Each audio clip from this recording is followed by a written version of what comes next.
செய்கிறீர்கள்? ஏன் திரும்ப திரும்ப அதை விட முடியாதவர்கள் இருக்கிறீர்கள்? நான் இப்படி கர்த்தர் உங்களை எச்சரிக்கும் போது கூட நீங்கள் திரும்ப திரும்ப அதை விட முடியாதவர்களாக இருக்கிறீர்கள். இன்றைக்கு நான் உங்களை எச்சரிக்கிறேன்.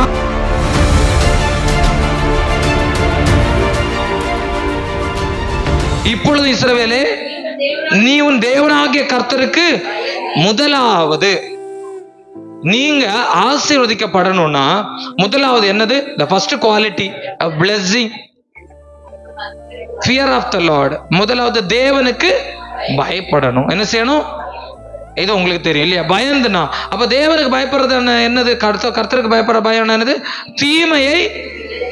தீமையை விட்டு விலகுவதே கர்த்தருக்கு பயப்படுகிற பயம். தீமை என்ன செய்யக்கூடாது? செய்யக்கூடாது. தீமையை விட்டு விலகணும். ரெண்டாவது என்னது? அவர் வழிகளில் நடக்கணும். ரெண்டாவது என்னது? முதலாவது கர்த்தருக்கு பயந்து, ரெண்டாவது அவருடைய வழிகளில் நடந்து. இததான் தாவீது எழுதி வச்சிருக்காரு 128வது. கர்த்தருக்கு பயந்து அவர் வழியில் நடக்கிறவனும் அவன் பாக்கியவான். பார்த்தீங்களா? அதுல உன் மனைவி எப்படி இருப்பா, அவன் பிள்ளைங்க எப்படி இருக்கும், அவன் வீடு எப்படி இருக்கும் எல்லாம் எழுதியிருக்காரு. அவன் கையின் பிரயாசத்தை நீ சாப்பிடுவாய், அதை வட்டியும் அடுத்தவனும் கொடுக்க மாட்டா, எழுதி வச்சிருக்காரா இல்லையா? அப்ப முதலாவது அவருக்கு பயந்து, ரெண்டாவது அவருடைய வழிகளில், மூணாவது அவர் உங்களிடத்தை எதிர்பார்க்கிறது அவரிடத்துல நீங்க முழு உள்ளத்தோட ஆத்மாவோட அன்பு கூற வேண்டும். மூன்றாவது என்னது? அவர் லார்ட் வாண்ட் யுவர் லவ், இவருடைய அன்பை விரும்புகிறார். முதலாவது என்ன செய்யணும்? பயந்தான். ரெண்டாவது வழிகள் நடக்கணும். மூணாவது அன்பு கூறணும். என்ன கூறணும்? அன்பு கூறணும். அப்படி நீங்க அன்பு கூர்ந்தீங்கன்னா கர்த்தர் சொல்லுகிறார் 14 வசனம் என்ன தெரியுமா? இதோ வானங்களும் வானாதி வானங்களும் பூமி அதில் உள்ள யாவும் தேவனாய் கர்த்தருடையவர்கள். என்ன சொல்றானே? எல்லாம் என்கிட்ட தான் இருக்கு, நான் உனக்கு தருவேன். ஆமென், அல்லேலூயா. வானம் பூமி எல்லாம் என்கிட்ட தான் இருக்கு, உனக்கு என்ன வேணுமோ தருவேன், நீ இதை செய். ஆமென். இதை செஞ்சானா உனக்கு ஆசீர்வாதம், செய்யலைன்னா தரமாட்டாரு. நான் உண்மையா சொல்றேன், இன்று முதல் நான் உன்னை ஆசீர்வதிப்பேன்னு சொல்ற இந்த வாக்கு தத்துவம் எல்லாருடைய வாழ்க்கை நிறைவேறணும்னு எனக்கு ஆசை. ஆனா இந்த கர்த்தருக்கு பயப்படாம, அவருடைய வழியில் நடக்காம, அவரிடத்துல அன்பு கூறாம இருக்கவங்களுக்கு இந்த வருஷம் இந்த வாக்கு தத்துவம் செவத்துல மட்டும்தான் இருக்கும். எங்க மட்டும்தான் இருக்கும்? வாழ்க்கையில இருக்காது, வரவே வராது. உண்மையா நடக்காது. அது உங்க கையில தான் இருக்கு. திரும்ப திரும்ப சொல்றேன், வந்துடுச்சு வாக்கு தத்துவம், நான் எப்படி வேணாலும் நடப்பேன், நான் என்ன வேணாலும் செய்வேன். இருமனம் உள்ளவன், மாறுபாடு உள்ள வழிகள், இதெல்லாம் செஞ்சுட்டு கர்த்தரனை ஆசீர்வதிப்பான கண்டிப்பா ஒரு ஆசீர்வாதம் இல்லை. ஏசா அப்படிப்பட்டவன் தான். பாருங்களா, எடுத்து பாருங்க.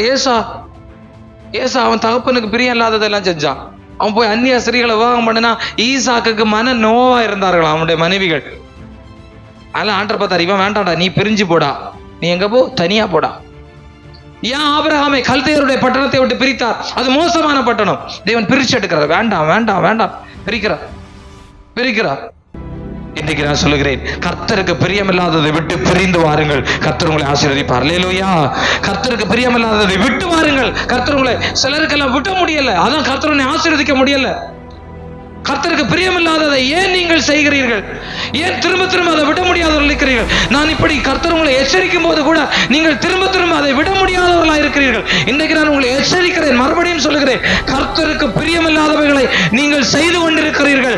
இந்த வாக்கு தத்துவம் உங்களுக்கு பலிக்காது. கர்த்தர் உங்களை ஆசீர்வதிக்க மாட்டார். நீங்கள் கர்த்தரிடத்தில் திரும்புங்கள், உங்கள் வழிகளை விட்டு திரும்புங்கள், உங்களுடைய சுய வழிகளை விட்டு திரும்புங்கள். அப்பொழுதுதான் கர்த்தர் உங்களை ஆசீர்வதிக்க முடியும்.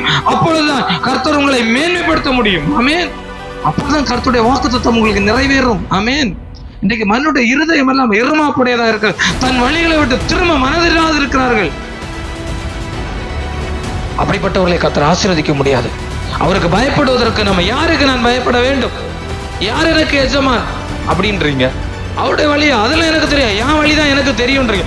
என் வழியில தான் நடப்பேன். துன்மார்க்கனுடைய வழியில, பாவிகளுடைய வழியில நடக்கக்கூடாதான்.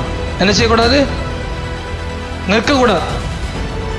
அது சொல்லுகிறாரு, துன்மார்க்கருடைய வழியில் நம்ம நடக்கக்கூடாது, பாவிகளோட நம்ம சேரக்கூடாது, பரியாசக்காரர் உட்கார இடத்துல உட்காரக்கூடாது. கர்த்தருடைய வேதத்துல தான் நீங்க பிரியமா இருக்கணும். ஆமென், அல்லேலூயா. இந்த ஆண்டுல நீங்க செய்ய வேண்டிய காரியங்கள் என்ன? கர்த்தருடைய வேதத்தில் நீங்கள் பிரியமா இருக்க வேண்டும். இரவும் பகல் அவருடைய வேதத்தை நீங்கள் தியானிக்க வேண்டும். அவர்களுக்கு தான் இந்த ஆசீர்வாதம். துன்மார்க்கருடைய வழியில் நடக்கிறவர்களுக்கு ஆசீர்வாதம் இல்லை, பாவிகளுடைய வழியில் இருக்கிறவர்கள் ஆசீர்வாதம் இல்லை.